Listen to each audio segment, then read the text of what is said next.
I'm back. Allow me to introduce Tepal's mother, Puma. Hello, we're... Oh, save the pleasantries. I don't want to spend any longer talking about that boy than I have to. Huh? I disowned him long ago. He is no child of mine. All he cared about was his pipe dream of reaching the sky. Oh, we tried to talk sense into him, but he was obsessed. And then when he left us, he spouted some nonsense about building a workshop in the sky to avoid the constant criticism of us ground dwellers. He left his notebook behind. Whatever questions you have, you can look for them in there.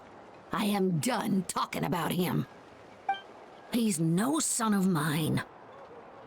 He never called me Mom anyhow.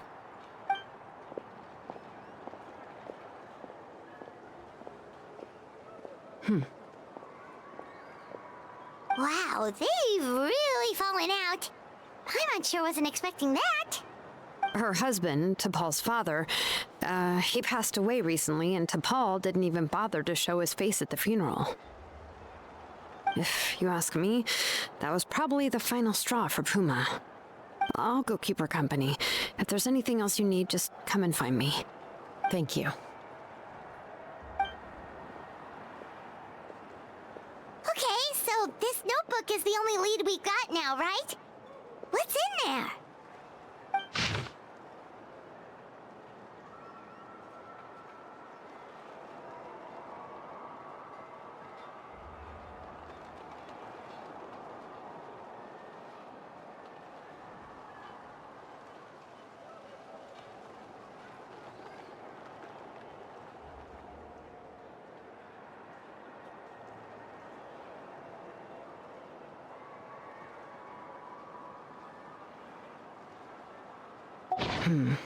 Some early designs for the phlogiston wings, and some theorizing about an airborne workshop.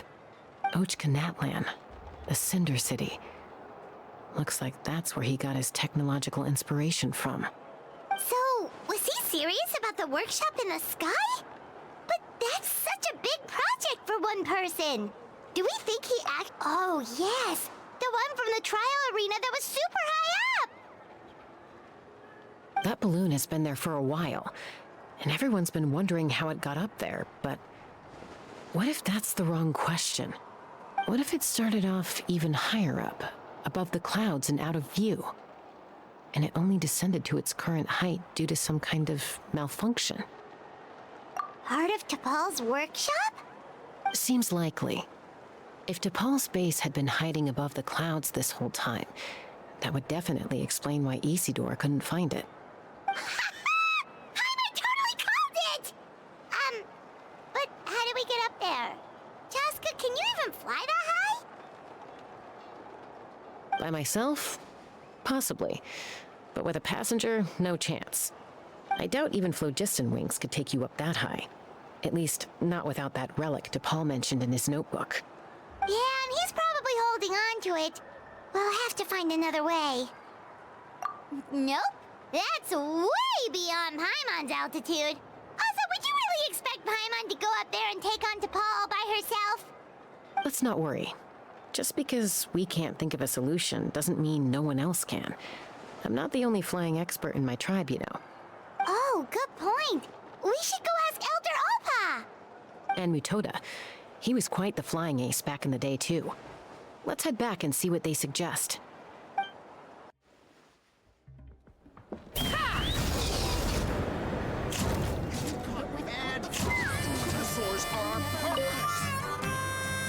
Chaska, you're finally back. Things are getting really tense in the tribe. Have you made any headway with your investigation? Some people even think we arrested the merchants just to support the flying squad and crack down on the phlogiston wings.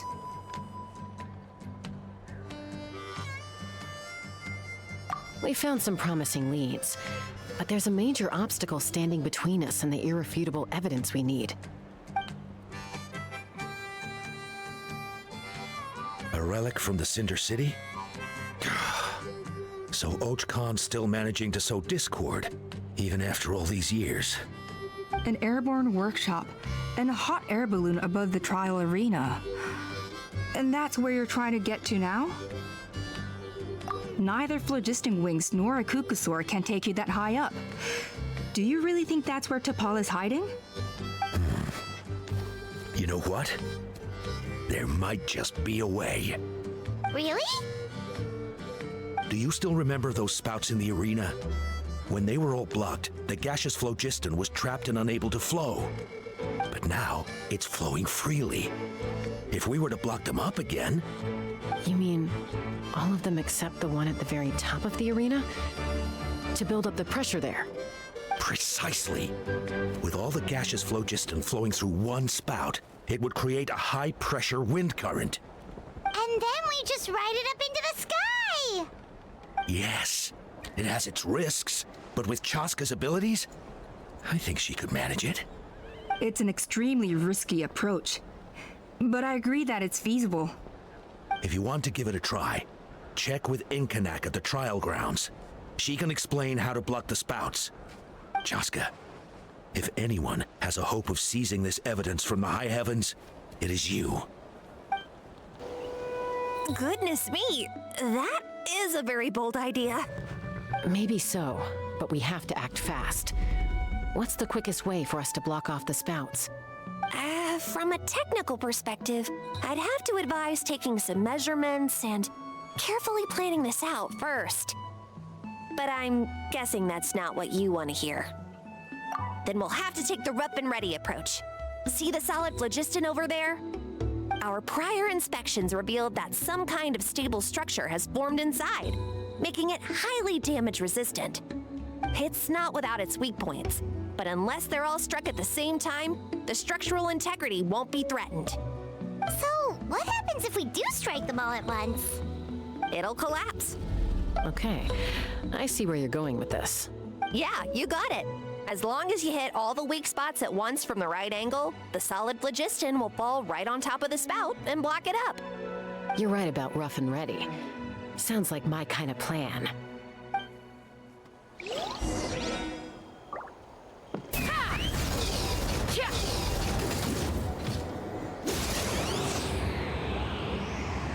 Look! There's a chunk of solid phlogiston right over that spout!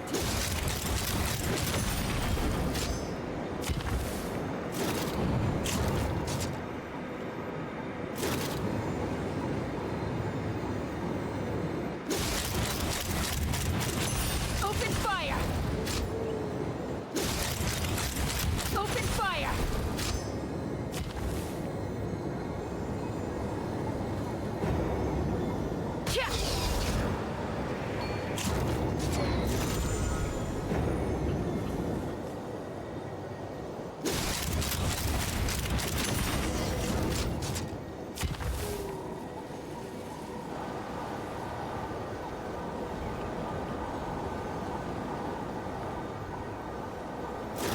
Okay.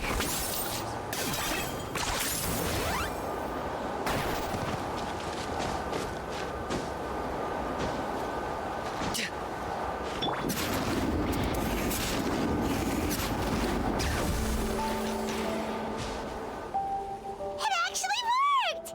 But wait, how are Paimon and the Traveler supposed to get up there? Koya can give you a lift. She's actually been following us this whole time. Wow, Paimon didn't notice at all! Well, probably because she didn't want to get too close to humans. Or maybe just me. But right now, we need her power.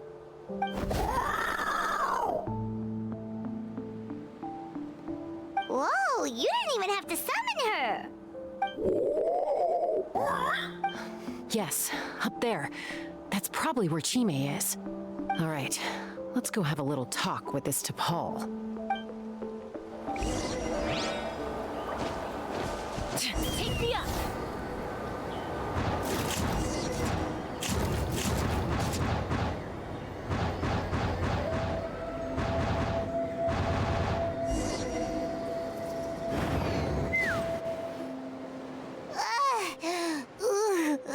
Paimon's never flown that fast before. She feels so ready to throw up. Aha. Just as I thought. It might look like a regular hot air balloon from the outside, but up close, it's clearly been heavily remodeled.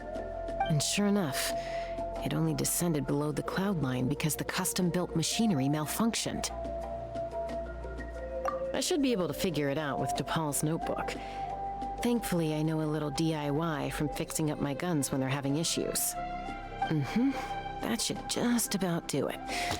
Now all it needs is a nice hard kick. Maybe that works on your guns, but, huh? We're really moving!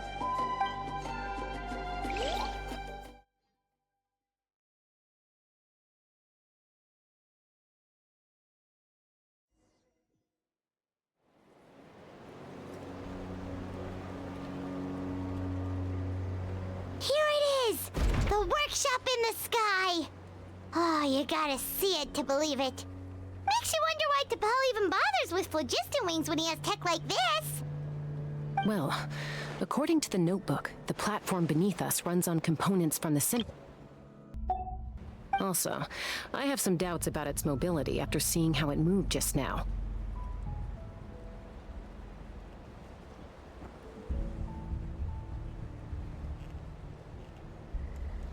For someone like Tepal who dreams of flying freely, this definitely doesn't cut it. But if he's got that relic, he should be able to make a set of prototype wings for himself, right?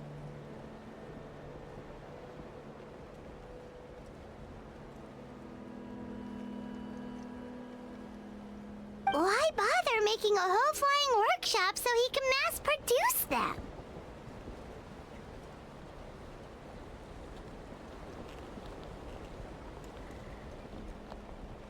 But this doesn't add up. If he's already achieved the power of flight, then he must have bigger dreams we don't know about. But what?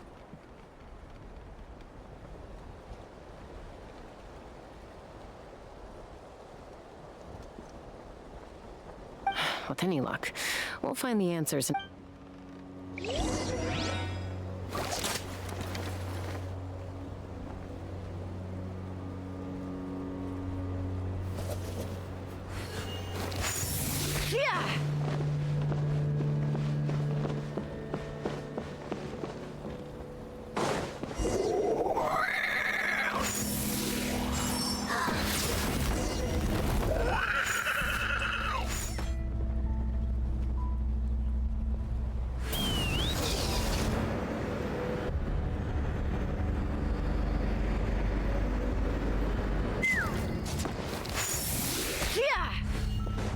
Okay.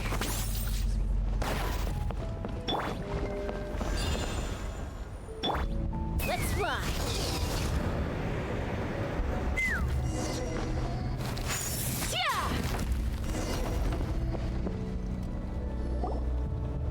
Why won't it fly away like the others? Is it...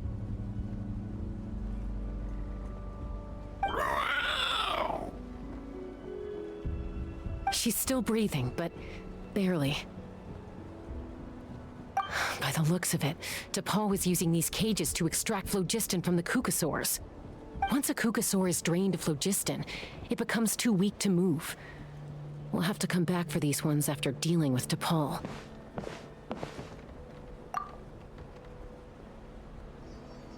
Let me see.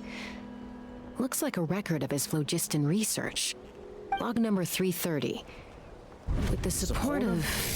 I was finally able to launch the airborne workshop. Even though it relies on the relic for 80% of its power supply, I've at least taken the first step. Log number 348. Research on the relic is progressing well. I should be able to replicate the technology and scale up production very soon. Has proposed a name for this groundbreaking invention, the phlogiston wings. I think I'm getting close. Soon I will achieve my dreams. Log number 377. Encountered some issues with the new smaller model phlogiston wings. The gaseous phlogiston showed some volatility during the refinement process. Thinks we should proceed at a more cautious pace with the refinement experiments. But after so many past failures, I have to prove that I will succeed this time. Log number 114 ran an experiment using cucosaurs to refine gaseous phlogiston. It was a success. Log number 117. I've started recruiting merchants and hunters to capture wild cucosaurs. Log number 121. Major breakthrough in the efficiency of phlogiston yield. Huh? So many parts have been crossed out! Yeah, probably the contact he alluded to in his other notebook. Guess he has a benefactor. Did anyone else notice how the numbering system in this notebook suddenly changed halfway through? We haven't got time for textual analysis, I'm afraid. Grab the notebook and let's press on. Log number 403. Introduced me to some new comrades who fully support my ideas. I told them that some Saurians are blessed with wings, and some people with natural gifts, while the less fortunate among us can only look on longingly as they seize the skies. But I also told them that progress can erase individual differences. Think of the tools humanity has made to fight back against wild beasts, the law we have put in place. I promised them that our research will be the new frontier of human progress. With our phlogiston wings, the power of flight will no longer be for a select few to enjoy. Imagine a world where the skies are for all to share. I only hope that when we finally achieve this goal, will be proud of me. Imagine a world where the skies are for all to share. Yes, what a wonderful world that would be. If only it were possible. We could respond faster, and so many tragedies could be prevented. But Tepal, what about the Saurians you're draining dry of phlogiston? You're not sharing the sky, you're stealing it. Bad move. I won't let you get away with it.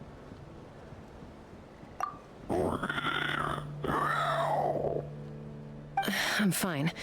Let's keep moving. I don't think we'll find anything else here.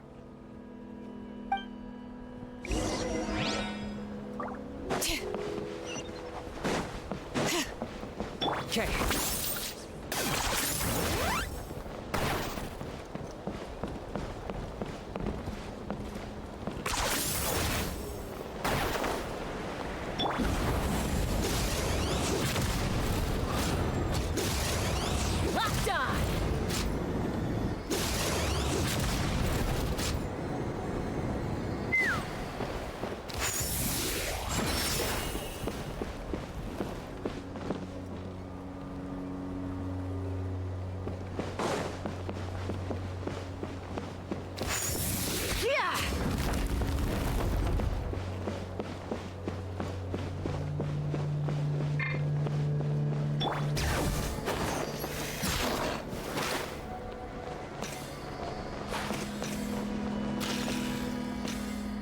Okay.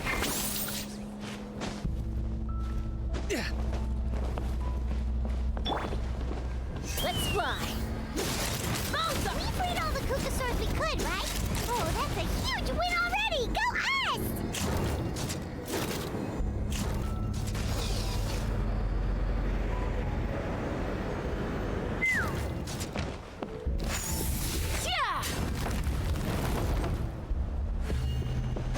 Take me up! Okay.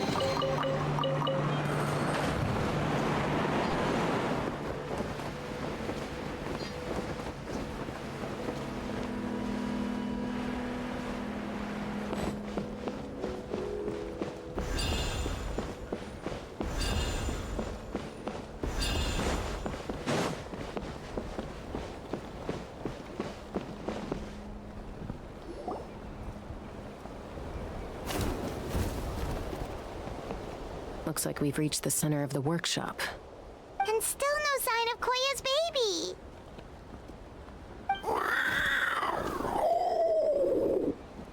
Let's search this area for now. If we still can't find Chime, we'll double back.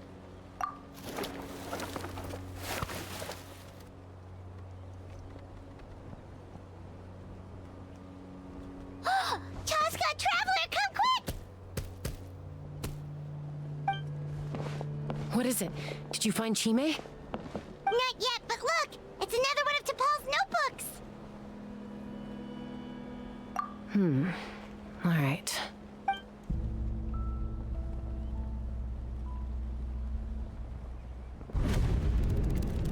Log number 428. We decided to restart the experiments on phlogiston refinement, but without telling. This is the final obstacle to the success of the Phlogiston Wings project. We cannot fall at the last hurdle. Log number 436. Earlier today, suggested using cucosaurs as an intermediary to extract refined phlogiston. It's certainly feasible, but anyway, as long as our secret experiment succeeds, I'm sure won't bring it up again. Log number 443. We will conduct the experiment tomorrow. Birthday is coming up, so hopefully we'll have a birthday surprise for her. Log number 444. Huh? Why is this log empty? I guess whoever wrote down the log number was prevented from recording the results.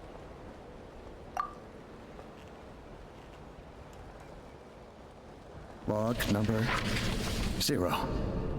We lost many comrades in the accident. Among them are friends, lovers, and children. But we cannot stop now. We will keep their legacy alive and carry their dreams forward. As of today, we are scrapping the artificial refinement method. Instead, we will focus all our efforts on phlogiston extraction from live cucosaurs. They are arrogant beasts whose existence in the wild serves no one but themselves. Their true worth lies in their sacrifice for the sake of human progress. To facilitate our operations, we will gradually move the airborne workshop closer to the Flower Feather clan, even as we continue to expand it. All this we do to create a world where the skies are for all of humanity to share. All this we do to make Tepal's dream a reality. Given the way this is written, not to mention the fact that the numbering has started over from 0, it kinda sounds like this is someone new.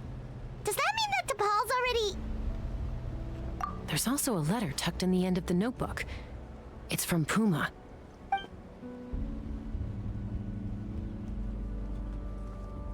Tepal, I don't know where you are right now, so I don't know how to reach you. My best bet is to send this letter to the Flower Feather clan. Your father is gravely ill. Oh, I know we've had our differences in the past, but he is still your father. Won't you come and visit him? Please. I know you never liked him and cared even less for me. All you ever yearned for is the sky and your birth mother. But we'll still be waiting here for you if you do come back. This may be the last chance you'll get to see your father. So Puma's not Tepal's real mom? Huh. Well, she did say he never called her mom, but I'm gonna assume she was just venting. We know that Tepal's father passed away quite recently, and this letter looks recent. By contrast, the writing in this notebook is old and faded. It looks like the real reason Tepal didn't attend his father's funeral is because he'd long since passed away himself.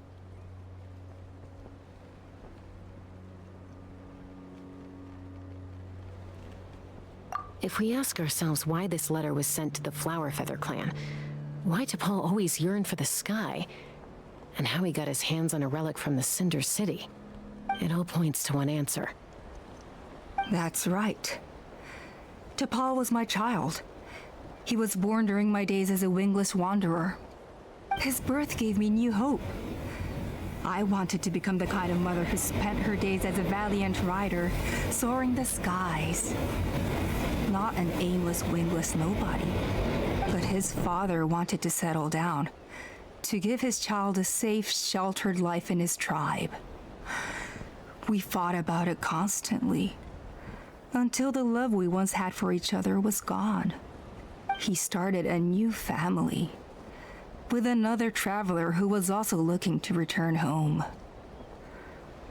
And I went back to the Flower Feather clan, alone. Opa? I had no idea that despite being raised among the children of echoes, my child still harbored dreams of the skies. Can you imagine, Chaska? The joy and surprise I felt when he showed up at my door, asking to join the flying trials. Or how proud I was when he said he wanted to prove his own worth, rather than relying on my position as elder. And then the anguish that overcame me when he was rejected by the Kukusaurs and became wingless, just as I had after my injury. You've got a lot of nerve showing your face here. Don't take this the wrong way, Chaska. I'm not here for a fight. I just want to talk. Isn't that your preferred way to resolve things? I trust you've learned of Tepal's wish on your way here. A world where the skies are for all of humanity to share. If only his dream can be realized, no one will ever have to lose their wings again. Our aerial prowess will be greater than ever before. War will never again come at such a great cost. The loss of Koichi is a tragedy that need never be repeated. So tell me, Chaska, do you really wish to see the phlogiston wings forever grounded and gathering dust? Nothing you've said excuses all the conflict you've caused. You mean the argument back at the tribe? It was a necessary measure. Sometimes this is the only way to accelerate the pace of progress. Is a mother harming her children when she coaxes them into swallowing a bitter pill? Of course not. It is a brief moment of suffering for the greater good, and the child would come to understand this in due course. The phlogiston wings are that bitter pill. We will never progress as a tribe if we cling to the scraps the Kukusaurs offer us. Once the people have embraced the phlogiston wings, they will never look back. Even if they learn how the refined phlogiston is sourced. They will convince themselves that the sacrifice of a few Kukusaurs is a small price to pay for our dominion over the skies. But this I had not anticipated. I barely had the chance to introduce the phlogiston wings to the tribe before you found this place. Your plan was hardly foolproof. Yet, it can still be salvaged. Chaska, traveler, you are the hope of humanity. I'm sure you have your doubts about my methods, but know that my love for humanity and for Natlan is genuine. You know me, Chaska. And you know that I've always treated everyone in the Flower Feather clan as my own children, as fellow humans. Surely you can understand my perspective. Alpa, Natlan doesn't belong to humans alone. And truthfully, neither do I. How many times has the Abyss invaded Natlan now? And yet despite how much stronger it is than us, Natlan still stands as a nation of humans and Saurians. Peace imposed by force will crumble in a matter of days, because social bonds are what hold a civilization together. Weren't you the one that taught me that? And yet you would break the bond we share with our Saurian companions to take more power for ourselves? That's as stupid as hacking your own arm off to use it as a club. They are wild beasts, driven purely by instinct. How could they possibly understand human social bonds? How did someone like her ever become a writer?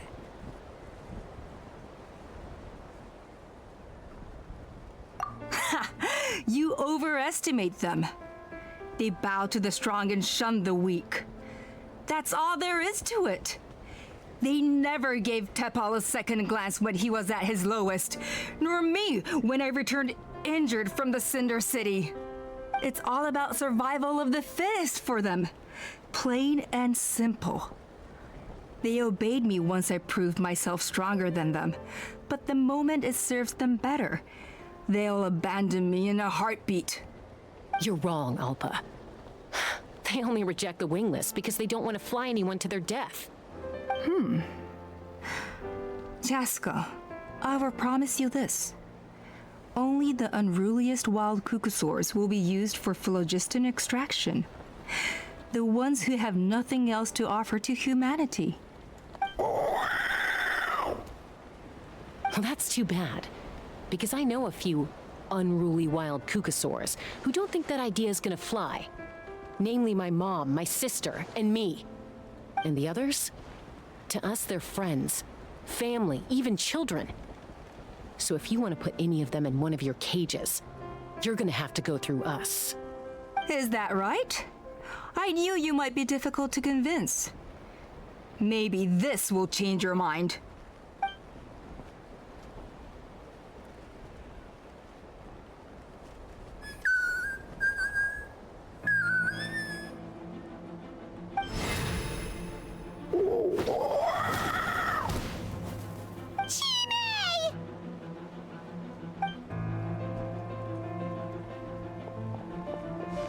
Alpa! Careful. Don't make any rash decisions. Unless you want to see her suffer. Oh no, that's one of the extraction cages! I told my subordinates to take control of the tribe while I was away. Luckily for them, our strongest warrior and our most powerful ally aren't there to stop it. Take control? What are you planning to do with Mutota and his supporters?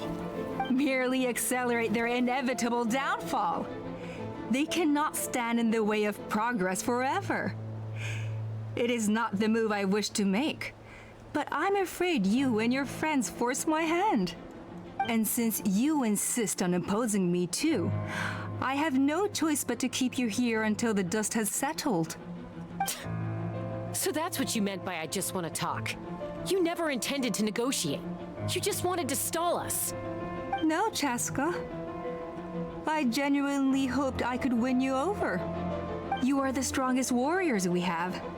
Put down your weapons, and I promise you that no harm will come to this young Sarian. I just need you to stay here for the next couple of weeks or so, while my people consolidate their power. Then, I will give her back to you, and you'll be free to leave. As long as the majority supports our vision, even the Pyro Archon cannot meddle in our internal affairs. Your vision is deranged, and the Flower Feather Clan will never support it. You sure about that? Then wait here and see. Time will tell. What do we do? Even if the whole tribe fights back, Mutota's in grave danger! Stop delaying the inevitable!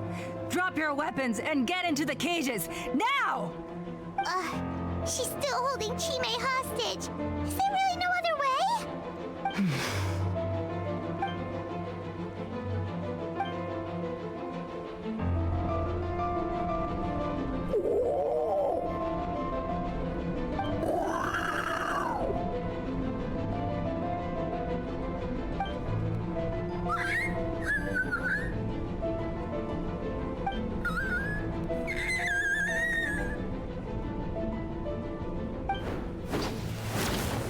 Koya? What are you yapping about? Stand down! Drop your weapons, now! This instant! Ah! Ah! No! The relic!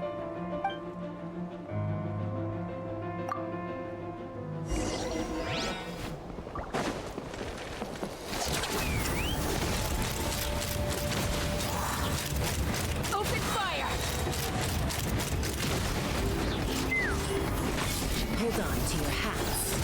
up, Alpha.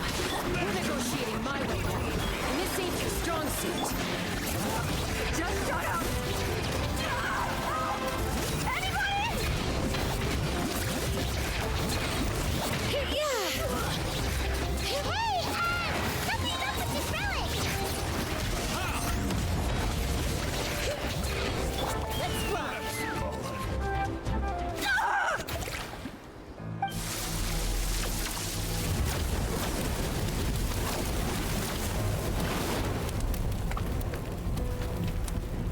No!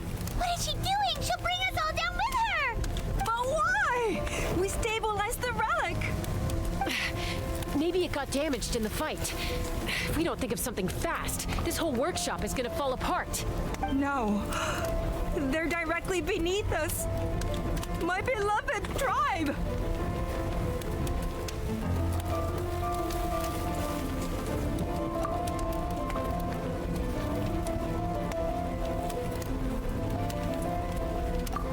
Okay,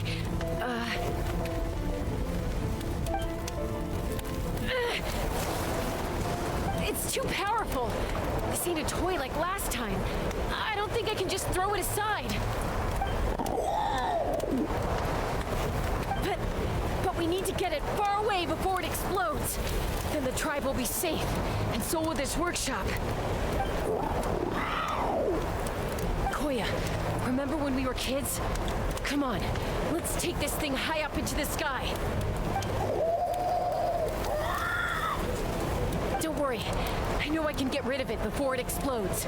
We're talking some surface wounds at most. All I need is for you to catch me at the end, just like old times. I can't hold it back anymore. We have to go. Don't be insane! Alpha, what are you? You're a fool, Chaska! Why would you choose such a risky solution? We cannot entrust the safety of our tribe to this wild Saurian! I'm the fool. You really think you can stand a better chance than me? Sure, it may be asking too much for an ex-winglish to escape the blast radius in time, but I can fly it a safe distance away, even if it's the last thing I do.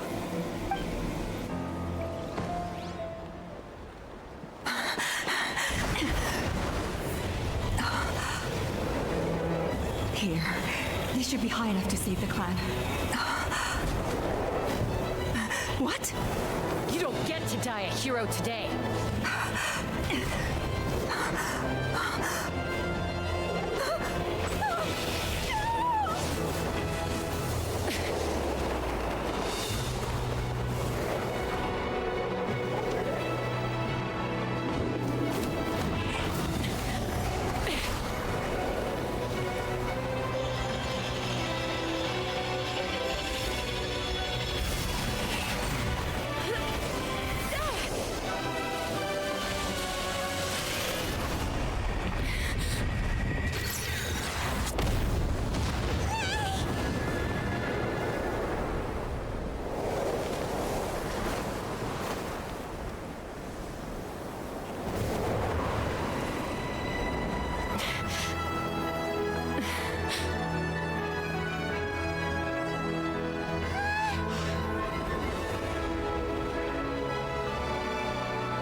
Koya, are you hurt? Let me take a look at you. What do you mean, I'm fine? Didn't I tell you to catch me on your back? Why did you try to shield me from the blast? Accident? Yeah, right. Seriously, you're as stubborn as ever. Chaska! Koya! How are things looking here?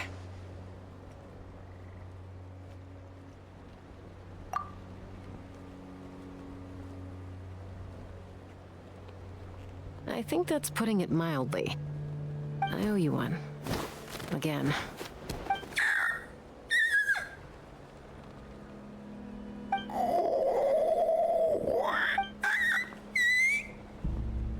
Alpa, be honest.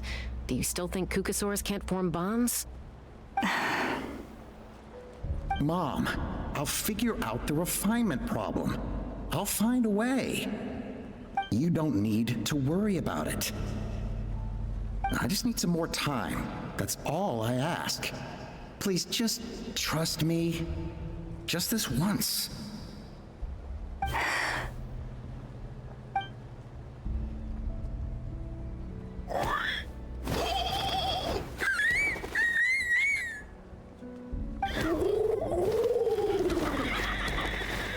The Flower Feather Clan yield to the strong. And it's up to the winners to define what strength means. So it looks like it's my turn to yield.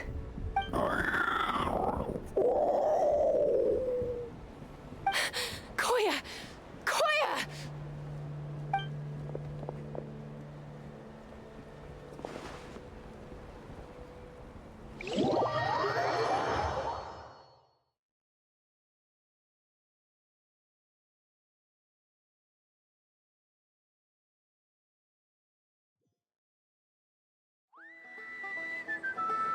So, you're absolutely sure it's not because of the explosion? Yes, for the 10,000th time, I'm sure. The blast barely touched her. The reason she fainted was old injuries playing up, compounded by overexertion in recent days. The moment she finally relaxed, all the built-up stress finally caught up with her. And no wonder. Honestly, she's just like you. Anyway, now you know how we feel when you go off risking life and limb. Your mother and I would both appreciate it if you lived less dangerously. You know she wrote to me from the Masters of the Nightwind, just to scold me for not doing enough to keep an eye on you. If she wasn't so busy with work, you can bet she'd come back here and chew us both out in person.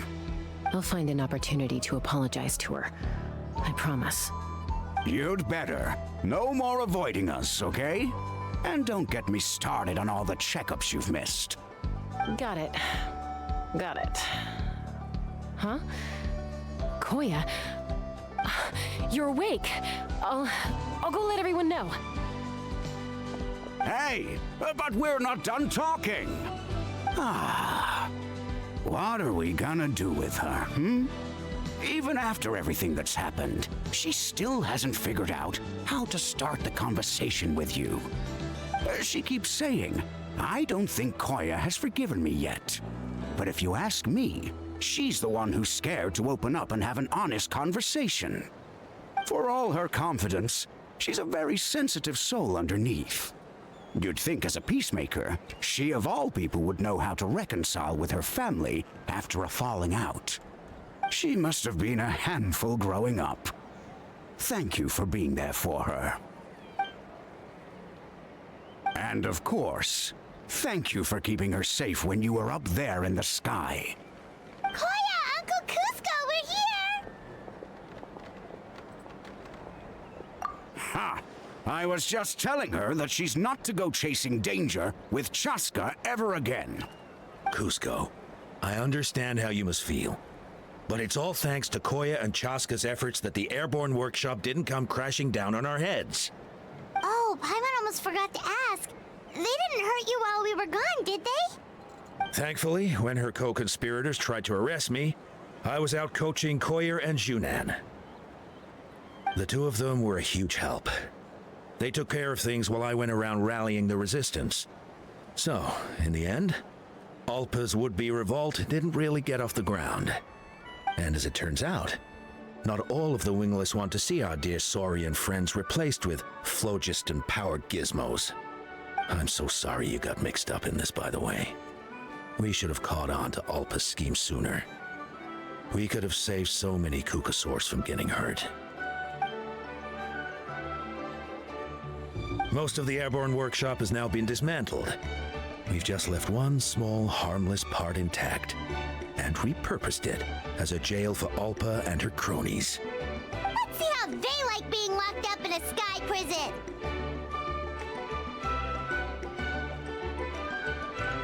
So, it looks like there's just one less conflict left to resolve. Peacemaker, you're up. I said I had to wait until things had blown over, didn't I? And now they have. But I still have no idea what to say. Koya, I just want to say, I'm sorry for how things went down back then.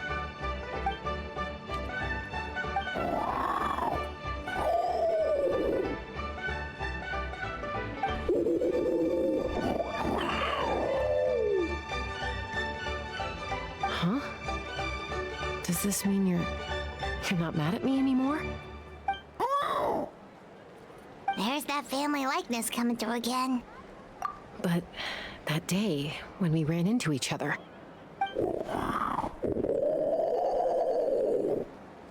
Huh? So then, when did you finally make your peace with it?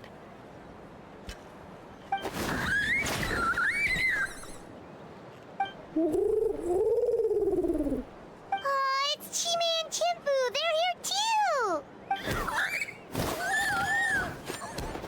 too!